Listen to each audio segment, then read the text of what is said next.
Fala, meu povo, tudo bem com vocês? Hoje vamos falar sobre Corinthians e Fluminense. Péssimo resultado do Corinthians, péssimo. A gente está ali próximo da zona de rebaixamento. Mas também vamos falar sobre um jogador que estava machucado e está voltando. E também sobre algumas contratações que estão chegando, hein? Fica ligado que hoje o dia promete. Fica com o corintiano em forma.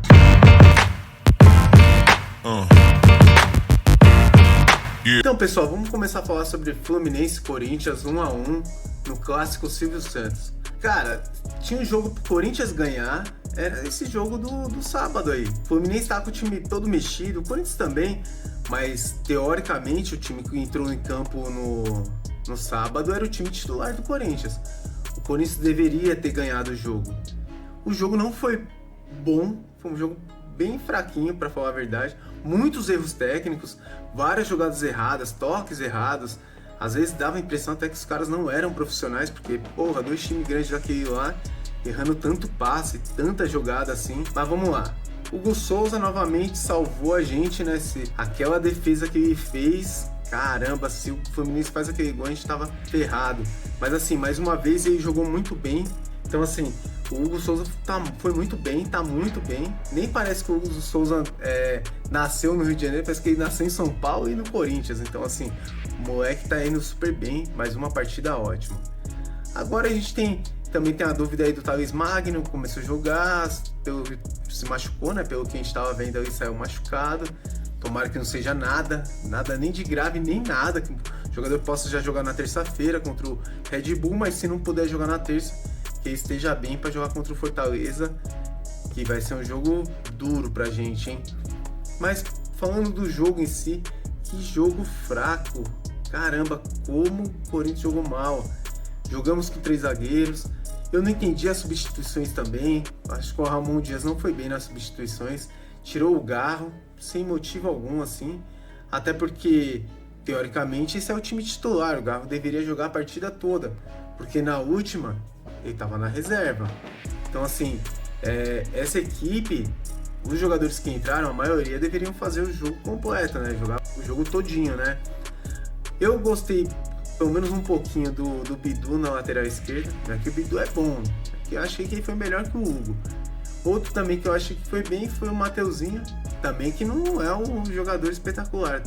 Mas assim, eu achei que pela partida que teve, até na quarta-feira, hoje ele jogou muito bem também.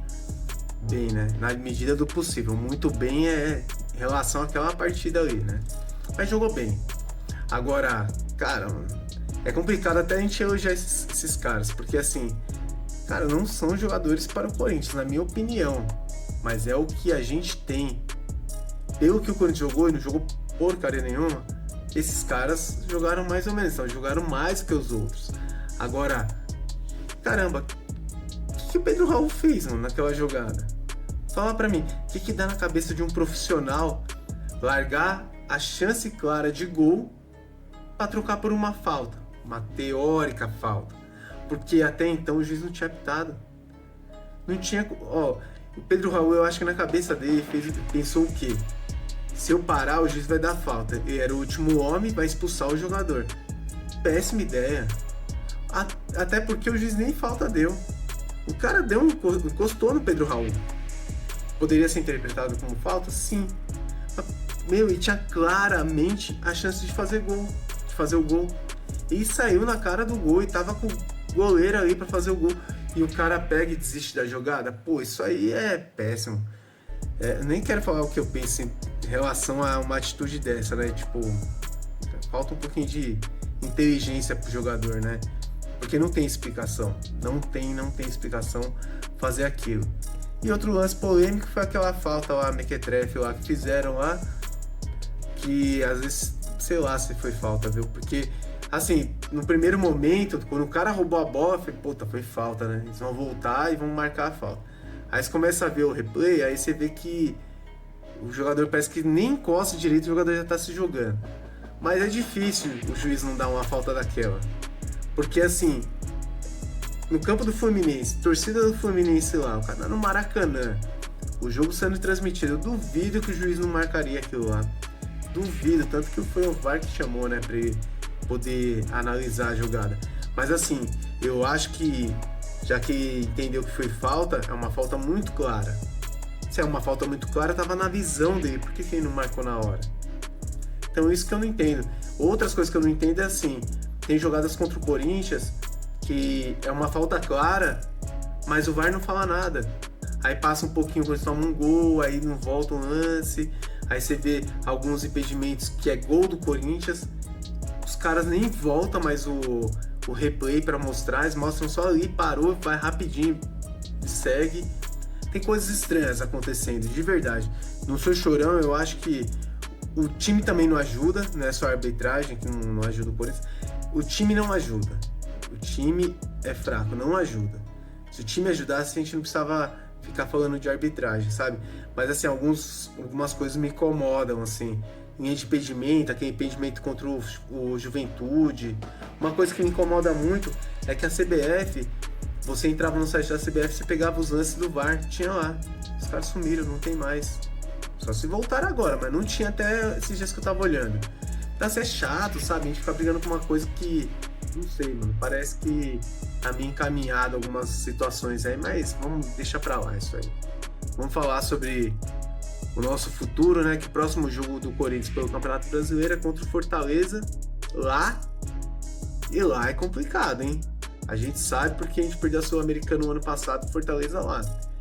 Lá é difícil de ganhar, o Fortaleza é um virtual líder do campeonato, porque ele tá 1 ponto, se eu não me engano, atrás do Botafogo, mas ele tem um jogo a menos. Então, assim, o Fortaleza tá indo muito bem no Campeonato Brasileiro. Muito bem. Sem nenhum craque, hein? Se olhar o time do Fortaleza, não tem nenhum craque. Tem bons jogadores e um bom time, um bom técnico. Então, formou um belo de um time. Com custo, acho que 3, 4 vezes menor do que o do Corinthians. O jogador que eu queria falar é o Marcos Acunha. O Marcos Acunha é um lateral esquerdo argentino que joga lá no Sevilha. E aí o que acontece? Esse Marcos Acunha, o Corinthians estava negociando com ele aí nos últimas semanas aí, digamos assim. Então, aí o Corinthians tinha a intenção de contratar o Marcos Acunha. E pelo que eu tava vendo aqui, o Marcos Acunha acabou sendo contratado pelo River Plate, tá? Para se apresentar lá. Cara, é um jogador que pro Corinthians serviria pro atual momento. E jogava no Sevilha, há alguns anos, e numa performance muito boa. Tanto que ele foi convocado para a seleção da Argentina. O cara é bicampeão da Copa América, campeão mundial com Messi e companhia. E assim, é um lateral que o Corinthians no momento, cara, caía como uma luva ali naquele setor. Mas infelizmente o Corinthians perdeu a concorrência pro River Plate. É lógico, o jogador argentino é igual o brasileiro. Se o brasileiro tá lá na Europa e tem uma oferta de um clube argentino, um clube brasileiro, o cara volta pro Brasil. O cara tá voltando pro país dele. Mas assim, financeiramente, pelo que eu vejo, assim, o Brasil tem uma condição muito superior à Argentina e os clubes brasileiros aos clubes argentinos. Então assim, aí o Corinthians tem que abrir o olho, né? Porque é complicado a gente perder alguns bons jogadores, que o custo seria bem pequeno, porque o Marcos Acunha praticamente foi de graça para o River Plate. Já ter salários, essas coisas. Talvez seria um bom lateral pra gente, hein? Mas fazer o que, né? Vamos pra próxima. Gente, um jogador que a gente esqueceu meio assim, porque ele tava machucado, né? Ou está ainda machucado, é o Yuri Alberto. Sei que tem gente que não gosta, tem gente que gosta. Eu falo por mim, assim, o Yuri Alberto, ele tá numa fase bem complicada no Corinthians. Mas, cara, ele perto do Pedro Raul, de alguns jogadores que a gente tem lá, pô, ele tem que jogar. Sabe? Tipo assim, eu não imagino o Yuri Alberto sentar no banco, o Pedro Raul jogando. É que aquela função de centroavante, a gente deveria ter mais um jogador. Mas como a gente não tem, o Yuri Alberto vai acabar jogando. Porque ele é mais rápido que o Pedro Raul, se movimenta muito mais, volta na marcação. O problema é que assim, o Yuri Alberto está numa fase que, caramba, ele tá errando tantos gols, que a torcida tá pegando muito no pé do cara, né? Então, assim, a gente vê que ele tá numa temporada que, se não me engano, ele tem 14 ou 15 gols nessa temporada. Não é uma média ruim, se você pegar com outros centroavantes do futebol brasileiro. Mas é um jogador que hoje, pro Corinthians e pro estilo de jogo do Corinthians, tá fazendo falta. Por isso precisa que o Yuri Alberto volte. Porque, assim, cara, Pedro Raul, apesar de ele ter feito um jogo muito bom contra o Red Bull, cara, tem partida que esse cara faz a gente chorar, hein? Yuri Alberto avança em recuperação e pode reforçar o Corinthians na Sul-Americana. Atacante está em processo de transição e pode ser relacionado para o duelo contra o Bragantino. O Corinthians pode ter um reforço de Yuri Alberto na próxima partida contra o Bragantino, nesta terça-feira às 9h30, na Neoquímica Arena. No jogo de ida, o Corinthians ganhou por 2-1 e agora o Corinthians só depende de um empate. Yuri Alberto tem evoluído rapidamente nos treinos de reabilitação desde a cirurgia feita para a retirada da vesícula. Nessa segunda, completa 18 dias do procedimento. O tempo de recuperação média é de aproximadamente um mês. A evolução de Yuri não é motivo de surpresa no Corinthians. No início do ano, o centroavante se recuperou em apenas 7 dias de uma fratura na costela, algo que surpreendeu os médicos do clube, que previam um período maior do afastamento do jogador. A preocupação com a forma física e a vida regrada de um atleta de alta performance ajuda o Yuri a evitar lesões e também ter uma recuperação mais rápida em relação a outros jogadores.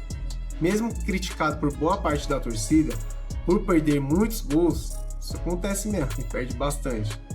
Principalmente nos últimos jogos, antes de se lesionar, o retorno de Yuri Alberto é uma boa notícia para o Corinthians. O centroavante é o artilheiro da equipe no ano, com 16 gols marcados, além de outras 3 participações com assistências.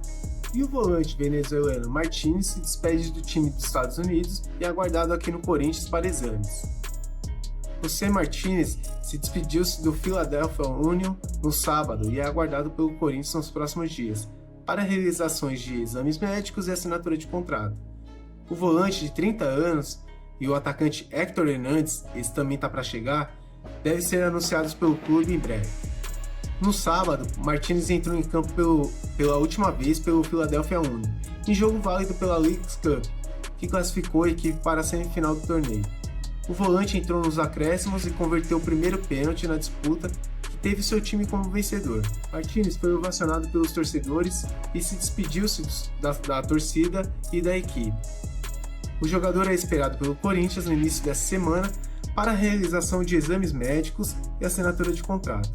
O Corinthians vai desembolsar cerca de 2 milhões de dólares, cerca de 10 milhões e 900 mil reais, para comprar 100% dos direitos econômicos do volante e assinar o contrato até o fim de 2027.